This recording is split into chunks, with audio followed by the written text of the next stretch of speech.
High on gadgets को subscribe कीजिए, साथ ही बेल आइकन में दबाइए जिससे आने वाली मेरी सभी वीडियोस की आपको नोटिफिकेशंस मिल सके।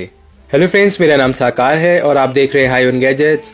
आज जो आपके सामने वीडियो लेकर आया हूँ उसमें मोटोरोला वन पावर और नोकिया 6.1 प्लस का बेंचमार्क, स्पीड और रैम मैनेजमेंट टेस्ट करूंगा। सो यहाँ दोनों ही फ़ोन लेटेस्ट सॉफ्टवेयर पर अपडेटेड हैं। इस टेस्ट से आपको आइडिया लग जाएगा कि मोटो वन पावर की परफॉर्मेंस ज़्यादा अच्छी है या नोकिया 6.1 प्लस की। दोनों ही फ़ोन्स में 4GB रैम और स्नैपड्रैगन 636 प्रोसेसर है। तो चलिए स्टार्ट करते हैं।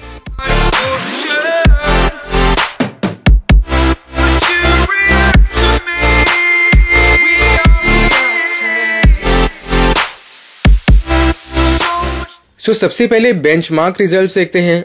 फर्स्ट N22 बेंचमार्क देखें तो यहाँ नोकिया ने 1098 एक्स्ट्रा स्कोर किया है। N22 में बेटर वर्क नोकिया ने किया है। अब नेक्स्ट अगर देखें तो गीक बेंच रिजल्ट्स में यह नोकिया ने सिंगल कोर में 2 पॉइंट्स एक्स्ट्रा स्कोर किया है जो ऑलमोस्ट सेम है, और मल्टी कोर में मोटो वन पावर ने 66 एक्स्ट्रा स्कोर किया है। यहाँ माइनर बेटर स्कोर मोटो वन पावर ने लिया है। अब स्पीड टेस्ट देखना इंटरेस्टिंग होगा। स्टार्ट करने से पहले मैं आपको बता दूं दोनों ही फोन्स सेम वाईफाई नेटवर्क से कनेक्टेड हैं और बैकग्राउंड में कोई भी ऐप ओपन नहीं है।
जैसा कि आपने देखा कि फर्स्ट राउंड में एप्स ओपनिंग टाइम में मोटो ने बहुत बढ़िया वर्क किया है।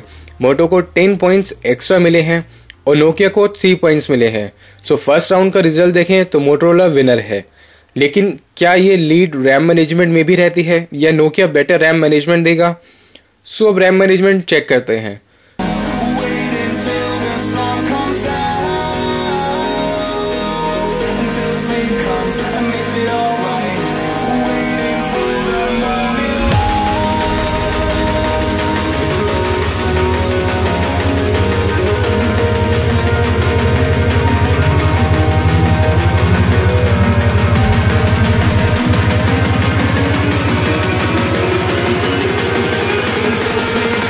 miss it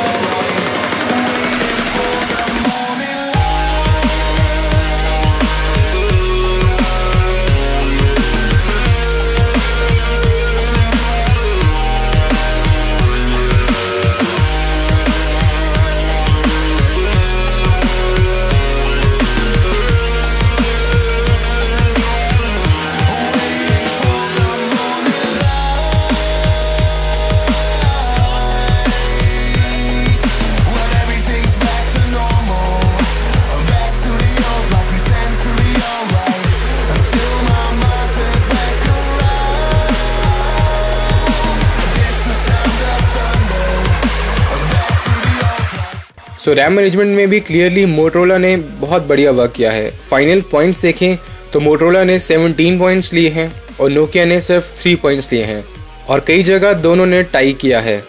so final results देखें तो क्लियरली मोटोरोला 1 पावर विनर है। दोनों ही फ़ोन्स में सेम 4GB रैम और स्नैपड्रैगन 636 प्रोसेसर और स्टॉक एंड्रॉयड होने के बाद भी फर्स्ट राउंड में भी और रैम मैनेजमेंट में भी मोटोरोला ने बहुत अच्छा वर्क किया है। सो क्लियरली मोटोरोला की ऐप ऑप्टिमाइजेशन यहाँ बहुत बढ़िया वर्क करती है। सो नोकिया के फ्यूचर अपडेट्स में या एंड्रॉयड पाई की अपडेट में रैम मैनेजमेंट अगर बेटर होगी तो बढ़िया होगा। सो फ्रेंड्स, बाकी आप लोग यहाँ जज हैं, आप मुझे कमेंट सेक्शन में बताइए कि आपको ज़्यादा बेटर परफॉर्मेंस किसकी लगी, मोटोरोला 1 पावर की या नोकिया 6.1 प्लस की। तो इस वीडियो में इतना ही। अगर आपको ये वीडियो पसंद आया हो तो प्लीज़ इसे लाइक करना, शेयर करना और अगर आपने अभी तक चैनल को सब्सक्राइब नहीं किया है तो प्लीज़ सब्सक्राइब तो ज़रूर करना। आपसे अगली वीडियो में मिलते हैं, तब तक के लिए अपना अच्छे से ख्याल रखिए और हमेशा मुस्कुराते रहिए।